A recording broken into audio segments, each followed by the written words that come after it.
اے خدا کے طالب بندو، کان کھولو اور سنو کہ یقین جیسی کوئی چیز نہیں۔ یقین ہی ہے جو گناہ سے چھڑاتا ہے، یقین ہی ہے جو نیکی کرنے کی قوت دیتا ہے، یقین ہی ہے جو خدا کا عاشق صادق بناتا ہے۔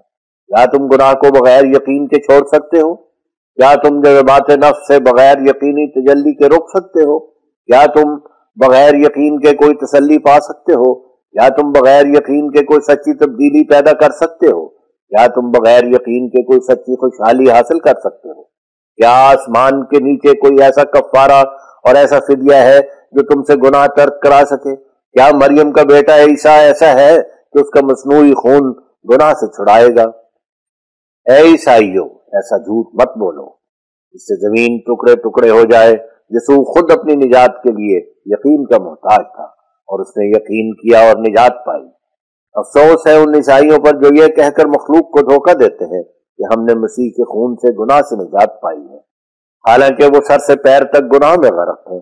وہ نہیں جانتے کہ ان کا کون خدا ہے، بلکہ زندگی تو غفلت آمیز ہے۔ شراب کی مستی ان کے دماغ میں ہے، مگر وہ پاک مستی جو آسمان سے اترتی ہے اس سے وہ بے خبر ہیں۔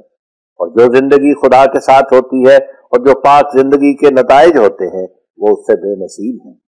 بس تم یاد رکھو کہ بغیر یقین کے تم تاریک زندگی سے باہر نہیں آ سکتے، اور نہ روح القدس تمہیں مل سکتا ہے۔ مبارک وہ جو یقین رکھتے ہیں، کیونکہ وہی خدا کو دیکھیں گے۔ مبارک وہ جو شبہات اور شکوک سے نجات پا گئے ہیں، کیونکہ وہی گناہ سے نجات پائیں گے۔ مبارک تم جبکہ تمہیں یقین کی دولت دی جائے کہ اس کے بعد تمہارے گناہ کا خاتمہ ہوگا۔ گناہ اور یقین دونوں جمع نہیں ہو سکتے۔ کیا تم ایسے سوراخ میں ہاتھ ڈال سکتے ہو جس میں تم ایک سخت زہریلے سانپ کو دیکھ رہے ہو؟ کیا تم ایسی جگہ کھڑے رہ سکتے ہو جس جگہ کسی کوہ آتش فشاں سے پتھر برستے ہیں یا بجلی پڑتی ہے، یا ایک خونخوار شیر کے حملہ کرنے کی جگہ ہے، یا ایک ایسی جگہ ہے جہاں ایک مہلک طاعون نسل انسان کو معدوم کر رہی ہے؟ پھر اگر تمہیں خدا پر ایسا ہی یقین ہے جیسا کہ سانپ پر یا بجلی پر یا شیر پر یا طاعون پر، تو ممکن نہیں کہ اس کے مقابل پر تم نافرمانی کر کے سزا کی راہ اختیار کر سکو یا صدق و وفا کا اس سے تعلق توڑ سکو۔ اے وہ لوگوں جو نیکی اور راست بازی کے لیے بلائے گئے ہو، تم یقیناً سمجھو کہ خدا کی کشش اس وقت تم میں پیدا ہوگی اور اسی وقت تم گناہ کے مکروہ داغ سے پاک کیے جاؤ گے، جبکہ تمہارے دل یقین سے بھر جائیں گے۔ شاید تم کہو گے کہ ہمیں یقین حاصل ہے، تو یاد رہے کہ یہ تمہیں دھوکہ لگا ہوا ہے۔ یقین تمہیں ہرگز حاصل نہیں، کیونکہ اس کے لوازم حاصل نہیں۔ وجہ یہ کہ تم گناہ سے باز نہیں آتے، تم ایسا قدم آگے نہیں اٹھاتے جو اٹھانا چاہیے، تم ایسے طور سے نہیں ڈرتے جو ڈرنا چاہیے۔ خود سوچ لو کہ جس کو یقین ہے کہ فلاں سوراخ میں سانپ ہے، وہ اس سوراخ میں کب ہاتھ ڈالتا ہے؟ جس کو یقین ہے کہ اس کے کھانے میں زہر ہے، وہ اس کھانے کو کب کھاتا ہے؟ اور جو یقینی طور پر دیکھ رہا ہے کہ اس فلاں بن میں 1000 خونخوار شیر ہے، اس کا قدم کیوں کر بے احتیاطی اور غفلت سے اس بن کی طرف رک سکتا ہے؟ تو تمہارے ہاتھ اور تمہارے پاؤں اور تمہارے کان اور تمہاری آنکھیں کیوں کر گناہ پر دلیری کر سکتی ہیں؟ اگر تمہیں خدا اور جزا سزا پر یقین ہے، گناہ یقین پر غالب نہیں ہو سکتا، اور جبکہ تم ایک بھسم کرنے اور کھا جانے والی آگ کو دیکھ رہے ہو تو کیوں کر اس آگ میں اپنے تئیں ڈال سکتے ہو؟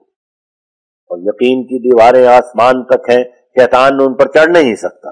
ہر ایک جو پاک ہوا وہ یقین سے پاک ہوا۔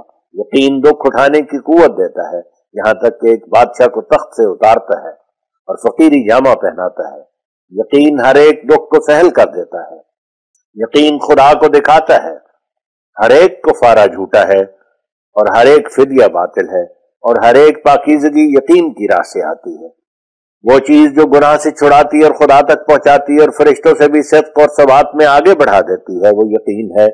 ہر ایک مذہب جو یقین کا سامان پیش نہیں کرتا وہ جھوٹا ہے۔ ہر ایک مذہب جو یقینی وسائل سے خدا کو دکھا نہیں سکتا، ہر ایک مذہب جس میں بجز پرانے قصوں کے اور کچھ نہیں، وہ جھوٹا ہے۔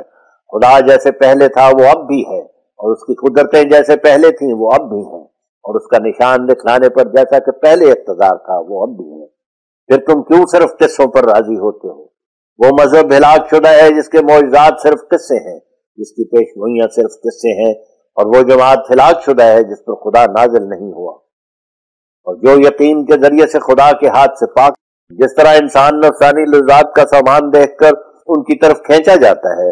اسی طرح انسان جب روحانی لذات یقین کے ذریعے سے حاصل کرتا ہے تو وہ خدا کی طرف کھینچا جاتا ہے، اور اس کا حسن اس کو ایسا مست کر دیتا ہے کہ دوسری تمام چیزیں اس کو سراسر ردی دکھائی دیتی ہیں، اور انسان اسی وقت گناہ سے مخلصی پاتا ہے جبکہ وہ خدا اور اس کے جبروت اور جزا سزا پر یقینی طور پر اطلاع پاتا ہے۔ ہر ایک بے باکی کی جڑ بے خبری ہے۔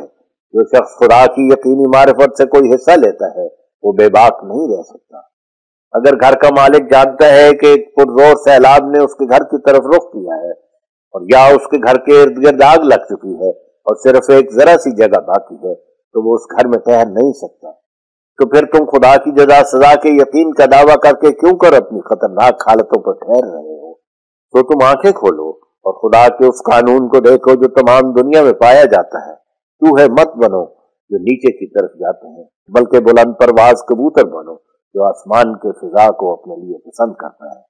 تم توبہ کی بیعت کر کے پھر گناہ پر قائم نہ رہو، اور سانپ کی طرح مت بنو جو کھال اتار کر پھر بھی سانپ ہی رہتا ہے۔ موت کو یاد رکھو کہ وہ تمہارے نزدیک آتی جاتی ہے اور تم اس سے بے خبر ہو۔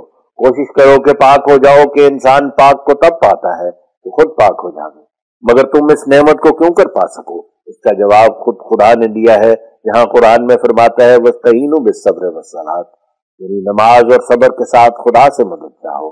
نماز کیا چیز ہے؟ وہ دعا ہے جو تسبیح، تحمید، تقدیس اور استغفار اور درود کے ساتھ تضرع سے مانگی جاتی ہے۔ سو جب تم نماز پڑھو تو بے خبر لوگوں کی طرح اپنی دعاؤں میں صرف عربی الفاظ کے پابند نہ رہو، کیونکہ ان کی نماز اور ان کا استغفار سب رسمیں ہیں جن کے ساتھ کوئی حقیقت نہیں۔ لیکن تم جب نماز پڑھو تو بجز قرآن کے جو خدا کا کلام ہے اور بجز بعض ادعیہ معصورہ کے ایک رسول کا کلام ہے، باقی اپنی تمام عام دعاؤں میں اپنی زبان میں ہی الفاظ متضرعانہ ادا کر لیا کرو، تاہو کہ تمہارے دلوں پر اس عجز و نیاز کا کچھ اثر ہو۔ نماز میں آنے والی بلاؤں کا علاج ہے۔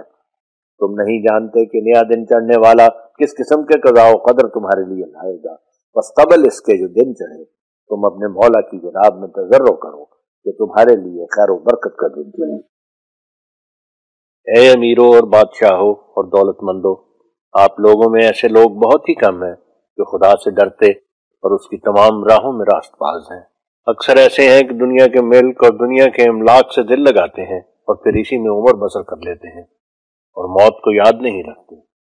ہر ایک امیر جو نماز نہیں پڑھتا اور خدا سے لاپرواہ ہے، اس کے تمام نوکروں چاکروں کا گناہ اس کی گردن پر ہے۔ ہر ایک امیر جو شراب پیتا ہے، اس کی گردن پر ان لوگوں کا بھی گناہ ہے جو اس کے ماتحت ہو کر شراب میں شریک ہے۔ اے عقل مندو، یہ دنیا ہمیشہ کی جگہ نہیں، تم سنبھل جاؤ۔ تم ہر ایک بے اعتدالی کو چھوڑ دو، ہر ایک نشہ کی چیز کو ترک کرو۔ انسان کو تباہ کرنے والی صرف شراب ہی نہیں بلکہ افیون، گانجا، چرس، بھنگ، تاڑی اور ہر ایک نشہ جو ہمیشہ کے لیے عادت کر لیا جاتا ہے، وہ دماغ کو خراب کرتا اور آخر ہلاک کرتا ہے۔ سو تم اس سے بچو۔ ہم نہیں سمجھ سکتے کہ تم کیوں ان چیزوں کو استعمال کرتے جن کی شامت سے ہر ایک سال ہزار ہاتھ تمہارے جیسے نشہ کے عادی اس دنیا سے کوچ کرتے جاتے ہیں، اور آخرت کا عذاب الگ ہے۔ پرہیزگار انسان بن جاؤ تا تمہاری عمریں زیادہ ہوں اور تم خدا سے برکت پاؤ۔ حد سے زیادہ عیاشی میں بسر کرنا لعنتی زندگی ہے۔ حد سے زیادہ بدخلق اور بے مہر ہونا لعنتی زندگی ہے۔ حد سے زیادہ خدا یا اس کے بندوں کی ہمدردی سے لاپرواہ ہونا لعنتی زندگی ہے۔ ہر ایک امیر خدا کے حقوق اور انسانوں کے حقوق سے ایسا ہی پوچھا جائے گا جیسا کہ ایک فقیر، بلکہ اس سے زیادہ۔ بس کیا بدقسمت وہ شخص ہے جو اس مختصر زندگی پر بھروسہ کر کے بکلی خدا سے منہ پھیر لیتا ہے اور خدا کے حرام کو ایسی بے باکی سے استعمال کرتا ہے کہ گویا وہ حرام اس کے لیے حلال ہے۔ غصے کی حالت میں دیوانوں کی طرح کسی کو گالی، کسی کو زخمی اور کسی کو قتل کرنے کے لیے تیار ہو جاتا ہے، اور شہوات کے جوش میں بے حیائی کے طریقوں کو انتہا تک پہنچا دیتا ہے۔ تو وہ سچی خوشحالی کو نہیں پائے گا یہاں تک کہ مرے گا۔ اے عزیزو، تم تھوڑے دنوں کے لیے دنیا میں آئے ہو اور وہ بھی بہت کچھ گزر چکی، تو اپنے مولا کو ناراض مت کرو۔ ایک انسانی گورنمنٹ جو تم سے زبردست ہو، اگر تم سے ناراض ہو تو وہ تمہیں تباہ کر سکتی ہے۔ بس تم سوچ لو کہ خدا تعالیٰ کی ناراضگی سے کیوں کر تم بچ سکتے ہو۔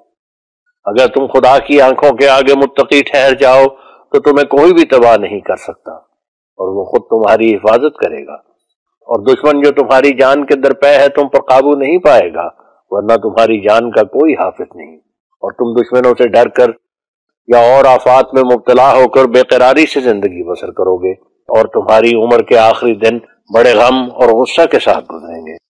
خدا ان لوگوں کی پناہ ہو جاتا ہے جو اس کے ساتھ ہو جاتے ہیں، تو خدا کی طرف آ جاؤ اور ہر ایک مخالفت اس کی چھوڑ دو، اور اس کے فرائض میں سستی نہ کرو، اور اس کے بندوں پر زبان سے یا ہاتھ سے ظلم مت کرو، اس کے بندوں پر زبان سے یا ہاتھ سے ظلم مت کرو، اور آسمانی قہر اور غضب سے ڈرتے رہو کہ یہی راہ نجات کی ہے۔ اے علماء اسلام، میری تکذیب میں جلدی مت کرو کہ بہت اسرار ایسے ہوتے ہیں کہ انسان جلدی سے سمجھ نہیں سکتا۔ بات کو سن کر اسی وقت رد کرنے کے لیے تیار مت ہو جاؤ کہ یہ تقویٰ کا طریق نہیں ہے۔ اگر تم میں بعض غلطیاں نہ ہوتی اور اگر تم نے بعض احادیث کے الٹے معنی نہ سمجھے ہوتے تو مسیح موعود کا جو حکم ہے آنا ہی لغو تھا۔ اور نیز جس کام کے لیے آپ لوگوں کے عقیدوں کے موافق مسیح ابن مریم آسمان سے آئے گا، یعنی یہ کہ مہدی سے مل کر لوگوں کو جبراً مسلمان کرنے کے لیے جنگ کرے گا، یہ ایک ایسا عقیدہ ہے جو اسلام کو بدنام کرتا ہے۔ قرآن شریف میں کہاں لکھا ہے کہ مذہب کے لیے جبر درست ہے؟ بلکہ اللہ تعالیٰ تو قرآن شریف میں فرماتا ہے لا اکراہ فی الدین، یعنی دین میں جبر نہیں ہے۔ پھر مسیح ابن مریم کو جبر کا اختیار کیوں کر دیا جائے گا؟ سارا قرآن بار بار کہہ رہا ہے کہ دین میں جبر نہیں، اور صاف طور پر ظاہر کر رہا ہے کہ جن لوگوں سے حضرت صلی اللہ علیہ وسلم کے وقت لڑائیاں کی گئی تھیں، وہ لڑائیاں دین کو جبراً شائع کرنے کے لیے نہیں تھیں، بلکہ یا تو بطور سزا تھیں، یعنی ان لوگوں کو سزا دینا منظور تھا جنہوں نے ایک گروہ کثیر مسلمانوں کو قتل کر دیا اور بعض کو وطن سے نکال دیا تھا اور نہایت سخت ظلم کیا تھا، جیسا کہ اللہ تعالیٰ فرماتا ہے اذن للذین یقاتلون بانہم ظلموا وان اللہ علی نصرہم لقدیر، یعنی ان مسلمانوں کو جن سے کفار جنگ کر رہے ہیں بسبب مظلوم ہونے کے مقابلہ کرنے کی اجازت دی گئی، اور خدا قادر ہے کہ جو ان کی مدد۔ اور یا وہ لڑائیاں ہیں جو بطور مدافعت تھیں، یعنی جو لوگ اسلام کے نابود کرنے کے لیے پیش قدمی کرتے تھے یا اپنے ملک میں اسلام کو شائع ہونے سے جبراً روکتے تھے، ان سے بطور حفاظت خود اختیاری یہ ملک میں آزادی پیدا کرنے کے لیے لڑائی کی جاتی تھی۔ جز ان تین صورتوں کے حضرت صلی اللہ علیہ وسلم اور آپ کے مقدس خلیفوں نے کوئی لڑائی نہیں کی، بلکہ اسلام نے غیر قوموں کے ظلم کی اس قدر برداشت کی ہے جو اس کی دوسری قوموں میں نظیر نہیں ہے۔ پھر یہ عیسیٰ مسیح اور مہدی صاحب کیسے ہوں گے جو آتے ہی لوگوں کو قتل کرنا شروع کر دیں؟ ایسا ہی اس ملک کے گدی نشین اور پیرزادے دین سے ایسے بے تعلق اور اپنی بدعات میں ایسے دن رات مشغول ہیں کہ ان کو اسلام کی مشکلات اور آفات کی کچھ بھی خبر نہیں۔ ان کی مجالس میں اگر جاؤ تو بجائے قرآن شریف اور کتب حدیث کے طرح طرح کے تنبورے اور سارنگیاں اور ڈھولکیاں اور قوال وغیرہ اسباب بدعت نظر آئیں گے، اور پھر باوجود اس کے مسلمانوں کے پیشوا ہونے کا دعویٰ اور اتباع نبی کی لافزنی، اور بعض ان میں سے عورتوں کا لباس پہنتے ہیں اور ہاتھوں میں مہندی لگاتے ہیں اور چوڑیاں پہنتے ہیں اور قرآن شریف کی نسبت اشعار پڑھنا اپنی مجلسوں میں پسند کرتے ہیں۔ یہ ایسے پرانے زنگار ہیں جو خیال میں نہیں آ سکتا کہ دور ہو سکے، تاہم خدا تعالیٰ اپنی قدرتیں دکھائے گا اور اسلام کا حامی ہوگا۔ ہر ایک کہہ سکتا ہے کہ میں خدا سے پیار کرتا ہوں، مگر خدا سے پیار وہ کرتا ہے جس کا پیار آسمانی گواہی سے ثابت ہو، اور ہر ایک کہتا ہے کہ میرا مذہب سچا ہے، مگر سچا مذہب اس شخص کا ہے جس کو اسی دنیا میں نور ملتا ہے، اور ہر ایک کہتا ہے کہ مجھے نجات ملے گی، مگر اس قول میں سچا وہ شخص ہے جو اسی دنیا میں نجات کے انوار دیکھتا ہے۔ تو تم کوشش کرو کہ خدا کے پیارے ہو جاؤ تا تم ہر ایک آفت سے بچائے جاؤ۔ عزیزو، یہ دین کے لیے اور دین کی اغراض کے لیے خدمت کا وقت ہے، اس وقت کو غنیمت سمجھو کہ پھر کبھی ہاتھ نہیں آئے گا۔ بس تم ایسے برگزیدہ نبی کے تابع ہو کر کیوں ہمت ہارتے ہو؟ تم اپنے وہ نمونے دکھلاؤ جو فرشتے بھی آسمان پر تمہارے صدق و صفا سے حیران ہو جائیں اور تم پر درود بھیجیں۔ اب میں ختم کرتا ہوں اور دعا کرتا ہوں کہ یہ تعلیم میری تمہارے لیے مفید ہو اور تمہارے اندر ایسی تبدیلی پیدا ہو کہ زمین کے تم ستارے بن جاؤ اور زمین اس نور سے روشن ہو جو تمہارے رب سے تمہیں ملے۔ آمین ثم آمین۔